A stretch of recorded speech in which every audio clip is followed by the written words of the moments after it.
Hello বন্ধুরা, welcome to our channel. So আপনারা যারা পাখি পালন করেন, অর্থাৎ যাদের বাড়িতে পাখি আছে, তারা একটা সমস্যার সম্মুখীন হয়েছেন।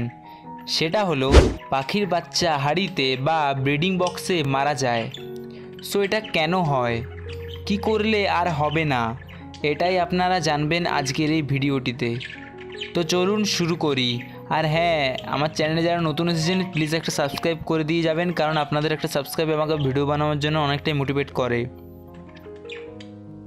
বাজরিগাছ সহ অন্যান্য পাখির বাচ্চা হাঁড়িতে মারা যাওয়ার প্রধান কারণ হলো অপরিষ্কার ও অপরিচ্ছন্নতা। মানে হলো বাজরিগার পাখির যখন ডিম থেকে বাচ্চা ফুটে সেই সময় থেকে শুরু করে হাঁড়ির বা ব্রিডিং বক্সে পাখির মল জমতে শুরু করে, যেটা আমরা এড়িয়ে যাই। আর এটাই হয়ে ওঠে পাখির ওই নিরীহ বাচ্চাগুলোর মৃত্যুর অন্যতম কারণ।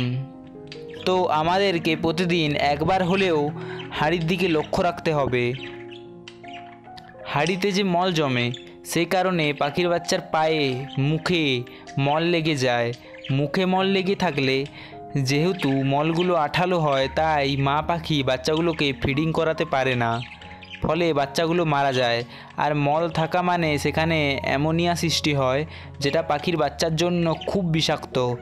তাই হাঁড়িতে একেবারে মল জমতে দেওয়া চলবে না। সেজন্য সপ্তাহে 1 দিন কিংবা 2 দিন হাঁড়ি পরিষ্কার করে দিতে হবে ভালোভাবে সাবান জল দিয়ে। কারণ মল থাকার কারণে হাঁড়ির মধ্যে বিভিন্ন জীবাণু সৃষ্টি হয়, সেগুলোকে বিনাশ করার জন্য সাবান জল ব্যবহার করতে হবে।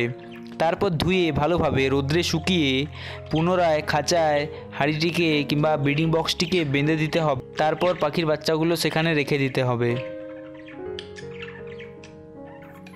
দ্বিতীয় নাম্বার যে কারণটা, বাচ্চার বয়সজনিত সমস্যা। অর্থাৎ বাজরিগাছ জাতের যে সকল পাখিগুলো বেশি ডিম দিয়ে থাকে, যেমন 8 থেকে 12টি, সেই জাতের পাখিগুলোর যখন বাচ্চা ফোটে তখন 1 দিন গ্যাপ দিয়ে কিংবা 2 দিন গ্যাপ দিয়ে বাচ্চা ফোটে, কারণ তারা 1-2 দিন গ্যাপ দিয়ে ডিমটি দিয়ে থাকে। তো সেক্ষেত্রে একটা স্বাভাবিক বাজরিগার পাখির ডিম ফুটতে সময় লাগে 20 থেকে 22 দিন। তো তাহলে ধরুন প্রথম দিনে একটা বাচ্চা ফুটেছে, তার 2 দিন পর দ্বিতীয় বাচ্চা ফুটলো। এবার পাখি ডিম দিয়েছে 8টা, তার মানে 8 নাম্বার বাচ্চাটা ফুটতে সময় লাগে 10 থেকে 12 দিন কিংবা 16 দিনও লেগে যেতে পারে। তো আমাদেরকে এইটাই খেয়াল রাখতে হবে যে পাখির বাচ্চাগুলো বড় হয়ে গেছে, যেগুলো আগে হ্যাচ হয়েছে, যেগুলো পালক বেরিয়ে গেছে, সেগুলোকে হাঁড়ি থেকে কিংবা বক্স থেকে খাঁচায় নামিয়ে নিয়ে আসতে হবে। তাহলে বক্সে যে নতুন বাচ্চাগুলো হয়েছে সেগুলো রেহাই পাবে, অর্থাৎ মুক্তি পাবে, সেগুলো বেঁচে থাকতে পারবে। না হলে আপনারা যদি না সরান, তাহলে বড় পাখি বাচ্চার ভরে সেই ছোট বাচ্চাগুলো মারা যাওয়ার সম্ভাবনা থাকে কিংবা মারা যায়। আবার বড় পাখি বাচ্চার পায়ের তলায় পড়েও অনেক পাখি বাচ্চা মারা গেছে। তো আপনারা কি করবেন, যখনই দেখবেন যে হাঁড়িতে বড় বাচ্চা আছে, সেই বাচ্চাগুলোকে খাঁচায় নামিয়ে এনে আর সেই ছোটো বাচ্চাগুলো যেগুলো আছে সেগুলোকে ওখানে থাকতে দিতে হবে। তাহলে মা পাখি ভালোভাবে ফিডিং করাবে ও ছোটো বাচ্চাগুলোও ধীরে ধীরে বড় হয়ে উঠবে। সো এই ছিল সম্পূর্ণ আলোচনা। আশা করি আলোচনাটি আপনাদের খুবই ভালো লেগেছে। ভিডিওটি ভালো লাগলে প্লিজ একটা লাইক করে দেবেন, আর চ্যানেলে নতুন এলে প্লিজ একটা সাবস্ক্রাইব করে দিয়ে যাবেন।